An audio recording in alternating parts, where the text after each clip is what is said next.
une belle expérience sur un gros chantier de repositionnement de la marque Intelsia. Vous parlez du One Intelsia, c'est bien cela? Est-ce que tu peux nous donner un peu de background sur ce chantier-là?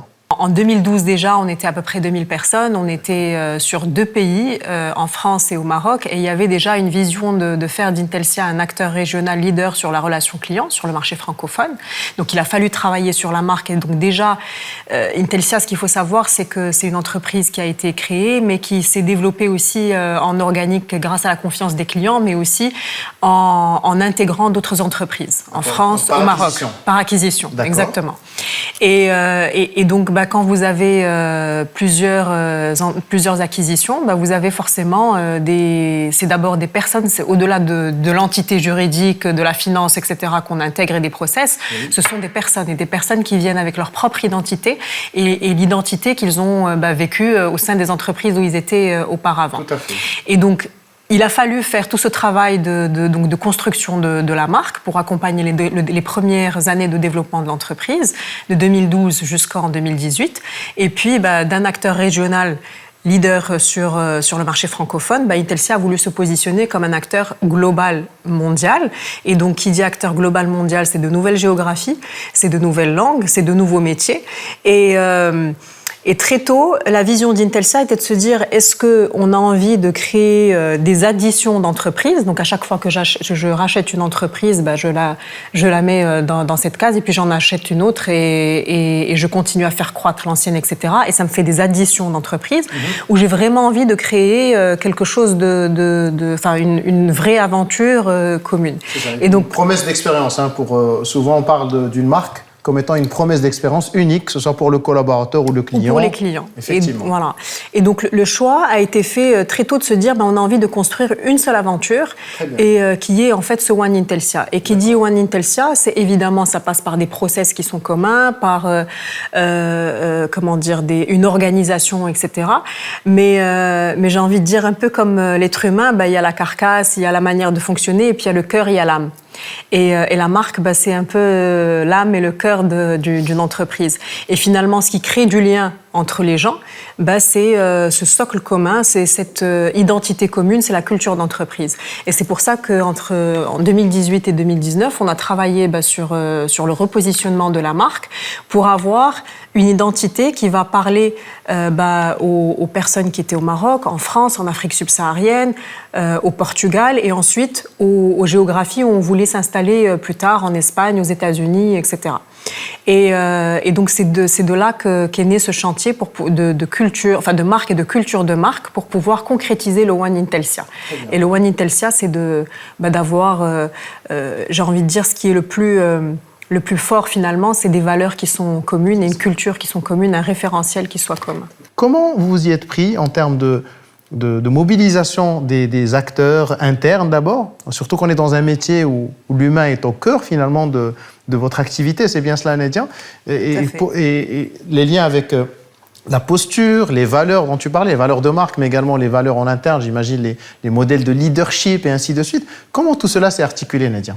Alors la démarche, nous la problématique, elle n'était pas en termes on va dire de différentes filiales, mais plus en termes de pays, de culture, de personnes qui ont intégré, de pays qui ont rejoint l'aventure à différents moments. Et c'était extrêmement important pour nous de se dire, quand on va faire le reveal en fait de cette nouvelle identité, il faut que tout le monde puisse s'y retrouver. Et donc pour ça, on a suivi une démarche de co-construction où concrètement, c'était plusieurs heures, des milliers d'heures de travail, de questionnement. Tu as une idée sur le volume que ça a pris, sur le nombre d'heures? Alors sur l'identité seule, c'était quasiment 2000 heures de travail. 2000 heures de travail. Et quelques carafes de café. J'imagine le nombre d'hectolitres de café qui ont été bu pour... Et donc, c'était plusieurs interviews qui ont été conduites. On s'est assuré de pouvoir discuter avec les collaborateurs, qu'ils soient au niveau des opérations, qu'il soit au niveau des fonctions de support, qu'il soit dans des contributeurs individuels ou des managers, qu'ils soient directeurs, nouveaux, anciens. Mais on a aussi discuté avec les autres parties prenantes. Et la première, et j'ai envie de dire la plus critique pour le business avec les collaborateurs, ce sont les clients. Donc on a animé aussi un workshop avec les clients et on l'a fait sans notre présence. C'est-à-dire qu'on a laissé nos clients avec les partenaires qui nous ont accompagnés sur le design de la marque une après-midi à discuter de qu'est-ce que signifiait pour eux la marque Intelsia, est-ce que les valeurs leur parlaient actuelles, comment est-ce qu'ils voyaient le métier futur d'Intelsia pour les accompagner. Donc finalement, si on veut donner une promesse, autant demander à la personne à qui on veut promettre. C'est qu'est-ce qu'ils attendaient en fait comme promesse client, comme ce qu'on a fait pour les collaborateurs. Et donc finalement, quand on a fait le reveal de l'identité de marque, alors évidemment on a parlé de valeurs, on a parlé d'attitude, on a parlé de récit de marque, de qui on était, de qui on n'était pas, mais ça a commencé aussi par le sens. Finalement, de définir quel est le why en fait de notre marque, quel est le sens, parce que finalement c'est le sens qui va permettre de faire bouger une entreprise de 40 000 personnes vers les mêmes objectifs. Tout à fait. Alors la démarche, nous la problématique elle n'était pas en termes on va dire de différentes filiales, mais plus en termes de pays, de culture, de personnes qui ont intégré, enfin de pays qui ont rejoint l'aventure à différents moments. Et c'était extrêmement important pour nous de se dire quand on va faire le reveal en fait de cette nouvelle identité, il faut que tout le monde puisse s'y retrouver. Et donc pour ça, on a suivi une démarche de co-construction où concrètement, c'était plusieurs heures, des milliers d'heures de travail, de questionnement. Tu as une idée sur le volume que ça a pris, sur le nombre d'heures? Alors sur l'identité seule, c'était quasiment 2000 heures de travail. 2000 heures de travail. Et quelques carafes de café. J'imagine le nombre d'hectolitres de café qui ont été bu pour... Et c'était plusieurs interviews qui ont été conduites. On s'est assuré de pouvoir discuter avec les collaborateurs, qu'ils soient au niveau des opérations, qu'ils soient au niveau des fonctions de support, qu'ils soient dans des contributeurs individuels ou des managers, qu'ils soient directeurs, nouveaux, anciens. Mais on a aussi discuté avec les autres parties prenantes. Et la première, et j'ai envie de dire la plus critique pour le business avec les collaborateurs, ce sont les clients. Donc on a animé aussi un workshop avec les clients et on l'a fait sans notre présence. C'est-à-dire qu'on a laissé nos clients avec les partenaires qui nous ont accompagnés sur le design de la marque une après-midi à discuter de qu'est-ce que signifiait pour eux la marque Intelsia, est-ce que les valeurs leur parlaient actuelles, comment est-ce qu'ils voyaient le métier futur d'Intelsia pour les accompagner. Donc finalement, si on veut donner une promesse, autant demander à la personne à qui on veut promettre. C'est qu'est-ce qu'ils attendaient en fait comme promesse client, comme ce qu'on a fait pour les collaborateurs. Et donc finalement, quand on a fait le reveal de l'identité de marque, alors évidemment on a parlé de valeurs, on a parlé d'attitude, on a parlé de récit de marque, de qui on était, de qui on n'était pas, mais ça a commencé aussi par le sens. Finalement, de définir quel est le why en fait de notre marque, quel est le sens, parce que finalement c'est le sens qui va permettre de faire bouger une entreprise de 40 000 personnes vers les mêmes objectifs. Tout à fait. Et donc une fois qu'on a fait ce travail-là, qu'on l'a reveal, on s'est dit ok, maintenant que ça c'est écrit, on l'a même formalisé dans un brand book qui a été... C'est ce que tu as là entre les mains ? Ouais, c'est le brand book d'Intelsia qui reprend le why, les récits de marque, les attitudes, etc. Ah, d'accord, tout est formalisé finalement. C'est important, c'est-à-dire que quand on est quelques milliers, grâce à la proximité, on peut faire passer un certain nombre de choses. Quand on doit pouvoir collaborer avec différentes régions, etc., il faut qu'il y ait des choses écrites. Formalisé pour que tout le monde se réfère à la même compréhension de ce que le sens de la marque est. J'ai un peu feuilleté, je vois vous rentrez dans les valeurs, les sous-valeurs, les postures, ce que nous sommes, ce que nous ne sommes pas. Comment est-ce qu'on agit, etc. Et au-delà de ça, on s'est dit, en fait, maintenant qu'on a défini ça, que tout le monde a bien compris que nos valeurs, c'est le We Dream, We Care, We Do, qu'ils comprennent en fait le sens global. Mais We Dream, We Care, We Do. Trois valeurs. Oui. Et le We Care avant le We Do. D'accord. Et une fois qu'on a écrit ça, on se dit, il ne faut pas que ce soit juste des intentions ou des jolis mots un peu sexy, parce qu'en plus anglais, etc. Oui. C'est comment est-ce qu'on fait vivre ça concrètement et comment est-ce qu'on fait en sorte que le We Dream, We Care, We Do, en discutant avec un collègue, qu'il soit au Cameroun ou à Medellin ou à Kingston ou ailleurs, on puisse le ressentir. Et tout simplement, il faut qu'ils le vivent au jour le jour. Et comment est-ce qu'on fait pour faire vivre ça au jour le jour? On doit l'injecter dans les systèmes. Donc concrètement, ce qu'on a fait avec mes collègues de la RH, c'est qu'on a pris ces valeurs et puis on les a transformées en modèles de leadership. Excellent. Quelles sont les compétences managériales qu'on attend des collaborateurs Intelsia pour finalement réaliser cette promesse vis-à-vis des clients et des collaborateurs. Parce que je pense que le pire qui puisse arriver pour une marque qui se développe, pour une entreprise qui se développe, et donc une marque qui doit être sur plusieurs fronts, c'est d'avoir des dissonances. Et en plus, tu le disais en introduction, avec le digital, aujourd'hui, un collaborateur qui est en Égypte, il va voir ce qui se passe au Maroc grâce au digital. Tout à fait. Et puis, dans notre métier, pour les clients, on a des opérations pour un même client qui peuvent être réalisées dans plusieurs pays. Et donc, si on lui promet une certaine expérience, il faut qu'elle soit la même dans tous les pays. Et le meilleur moyen, on y revient, c'est pas l'affichage ou les systèmes, etc. C'est d'abord les hommes et les femmes qui constituent l'entreprise, qui doivent incarner ces valeurs-là. Comment est-ce qu'on s'assure à ce que le message... je peux reprendre, Yin, s'il te plaît. Il y a un bouquin de référence, un brand book, qui est, j'imagine, disponible. Mais au-delà, est-ce qu'on s'attend à ce que tout le monde aille le prendre? Est-ce qu'il y a un système de relais qui est installé au niveau des pays, des sites aussi? Parce que tu as parlé tout à l'heure de 17 pays, si j'ai bien retenu. Exactement. Mais j'imagine le nombre de sites est beaucoup plus important. Oui, on a 85 sites. 85 sites. Comment est-ce qu'on s'assure que chaque collaborateur incarne les valeurs de la marque, le modèle de leadership partout dans ces 85 sites? Alors, encore une fois, ça passe par l'humain. Donc, on a eu une première dimension, ce sont les ambassadeurs. Donc, la première des choses, c'est qu'on a identifié un peu plus de 80 ambassadeurs qui sont tous venus au Maroc, qui ont suivi une formation sur la marque, déjà sur qu'est-ce que c'est une marque, parce qu'évidemment, la marque ne peut pas être portée que par les gens qui travaillent sur la marque. Exactement. La marque appartient à toute l'entreprise et elle est portée par l'ensemble. Et donc, on a pris des ambassadeurs qui sont dans les opérations, dans la formation, etc. Et on les a formés, on les a accompagnés, on les a outillés pour qu'eux, ils puissent aussi relayer le discours de la marque. Et le deuxième volet, donc j'ai commencé à dire le modèle de leadership. Oui. Une fois qu'on a défini le modèle de leadership, on a créé ce qu'on appelait une initiative qu'on a appelée le Brand Culture Tour. Avec les collègues de la RH, et on a construit une journée de formation avec des exercices pratiques, avec un petit peu de théorie pour expliquer ce que c'est une marque, ce que c'est le modèle de leadership, etc.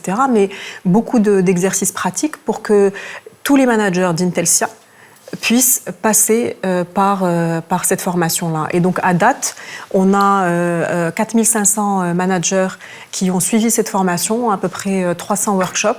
La formation a été localisée dans toutes les langues. Voilà. Donc, évidemment, on a commencé par du train the trainer, parce que, encore une fois, le but, c'est d'empower les régions et les pays à être autonomes sur ces sujets et qu'ils se les approprient. Et aujourd'hui, on est en train de passer à la deuxième phase. Toute cette journée a été condensée dans un e-learning qui va être suivi par l'ensemble des collaborateurs. L'objectif, c'est 100% des collaborateurs. C'est aussi intégré au niveau de l'intégration. D'accord. Donc ça, c'est j'ai envie de dire, pour l'awareness et la familiarisation avec la marque. Et puis ensuite, pour continuer à faire vivre ça, on l'injecte dans le rendez-vous annuel d'évaluation. Donc aujourd'hui, quand on fait une évaluation avec son manager, on est questionné, on discute des objectifs et des réalisations, mais aussi on regarde les valeurs et le modèle de leadership. Excellent. Et le bonus, il est indexé et sur la performance et sur l'adhésion et comment est-ce qu'on s'est approprié le modèle de leadership et les valeurs. Donc voilà, moi ce que je retiens essentiellement, c'est qu'il y a un vrai travail entre l'équipe de la marque, on reviendra sur cette évolution organisationnelle parce que il me semble savoir qu'avant c'était une direction marketing et communication un peu classique qui a évolué vers cette notion de marque et qui du coup travaille avec les RH pour ensemble finalement faire vivre ces dimensions de cette marque globale qui est un peu le sujet de notre émission d'aujourd'hui. Tout à fait. Les RH sont le premier partenaire, mais pas que. Tout le monde est embarqué. Etc., tout le monde est embarqué dans. Alors justement, Nadia, j'imagine que quand je te voyais, quand Hind parlait, il y a des choses qui semblaient faire écho. J'imagine qu'il y a aussi des similitudes, mais également des choses spécifiques par rapport à comment vous êtes organisé en termes de process, de manière de faire, d'outillage, de manière de prendre des décisions aussi par rapport aux choix qui devaient être faits par rapport à la marque pour réussir ce chantier-là. Bah, tout à fait, parce que le challenge pour nous était... Alors, ce qu'il faut savoir, c'est que le travail de repositionnement de la marque, il est arrivé aussi en même temps qu'un chantier de transformation organisationnelle de toute l'entreprise. D'accord. Et on est passé, on est passé d'une entreprise qui était monorégion, où en fait, les équipes régionales faisaient aussi pas mal d'opérationnels sur les pays où se faisaient les opérations, etc.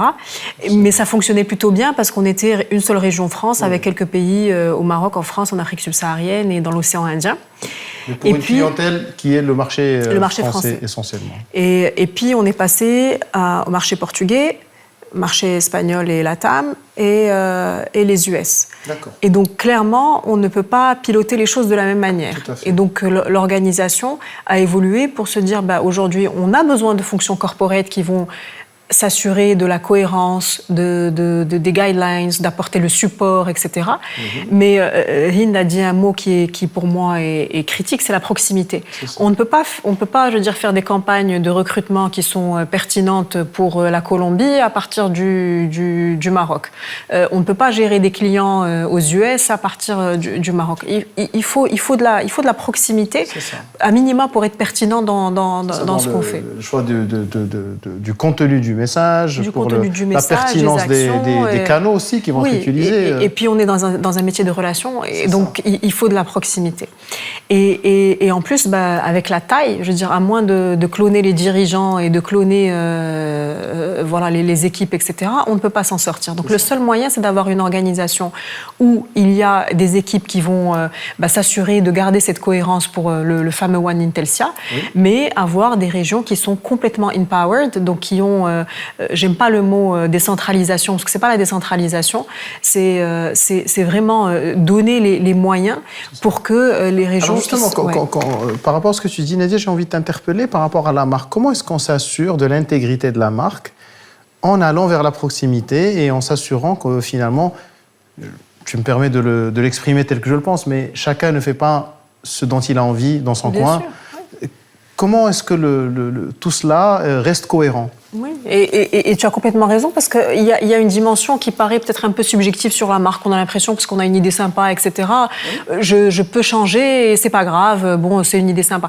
Mais et ce qui fait la force d'une marque et des marques internationales qu'on connaît, c'est la totale cohérence qu'on retrouve. Voilà, c'est la consistance. Alors justement, comment on fait concrètement ? Comment vous faites ? Et donc, on s'est dit, avec ce changement d'entreprise, d'organisation de l'entreprise, avec cette nouvelle vision d'être un acteur mondial, etc., il faut qu'aussi nous qui gérons en fait la marque, on puisse se transformer. Et la première décision a été de se dire finalement quelle est notre vraie mission. En tant qu'équipe qui est garante de l'intégrité de la marque. Voilà.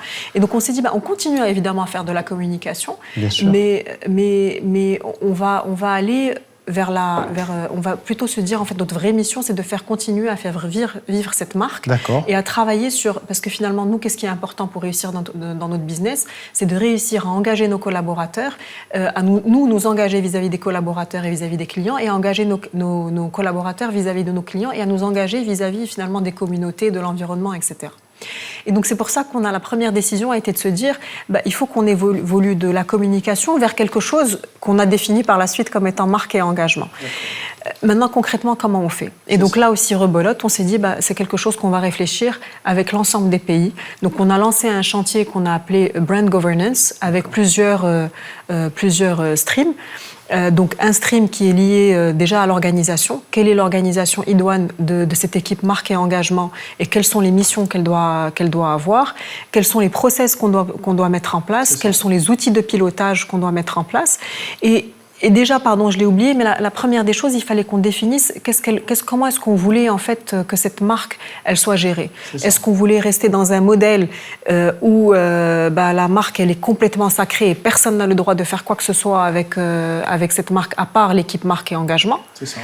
Est-ce qu'on voulait laisser les gens faire absolument comme ils voulaient avec le risque de perdre le One Intelsia? Quelque part, on se disait One Intelsia, être complètement dans le contrôle, mais ça n'aurait pas été nous. Nous, on est dans la proximité, dans être un peu friendly avec les gens, etc. Et donc, on s'est dit, en fait, on va définir un autre modèle qui est basé sur les communautés. Où on se dit, il y a des éléments qui sont sacrés, où uniquement une communauté d'experts qui sont dans les équipes marques et engagement peuvent toucher, jouer avec, etc. On a les gens qui pratiquent la marque et puis il y a les gens qui, finalement, des alliés qui peuvent, eux aussi, apporter amplifier, enrichir, relayer la marque. Donc qui est une approche, je me permets de le dire pour le rappeler, les niveaux de sacralité de la marque est un vrai sujet quand on parle de marque de manière générale, encore plus de marque globale, parce que les intervenants sont multiples et tout le monde ne peut pas accéder aux mêmes outils, au même niveau de flexibilité. Et donc, c'est un vrai sujet de réflexion, de design, de brand stewardship, finalement, qui s'occupe de quoi, pour s'assurer que les assets de la marque sont préservés avec la latitude qu'il faut avoir par moment. Et ça, je parlais tout à l'heure en introduction de la digitalisation, parce que quelque part, il y a beaucoup de marques d'ailleurs qui se sont prêtées à ce jeu-là, qui ont mis disponible leur logo définition, les déclinaisons, ainsi de suite, pour que même les créateurs de contenu, les gens qui ont envie de s'amuser avec cette marque, au moins qu'ils le fassent avec les bons éléments. Et je pense que c'est quelque chose de fondamental. Mais concrètement, comment les gens accèdent à ces... Ils vous demandent à chaque fois de leur envoyer les éléments? Non. Alors, je leur dis, moi, je crois que la pire des choses qui puissent m'arriver et aux équipes, et qui rendrait vraiment notre job, mais franchement, boring, c'est d'être un peu, je veux dire, on est là pour donner et pour autoriser ou pour contrôler et dire ça tu peux pas.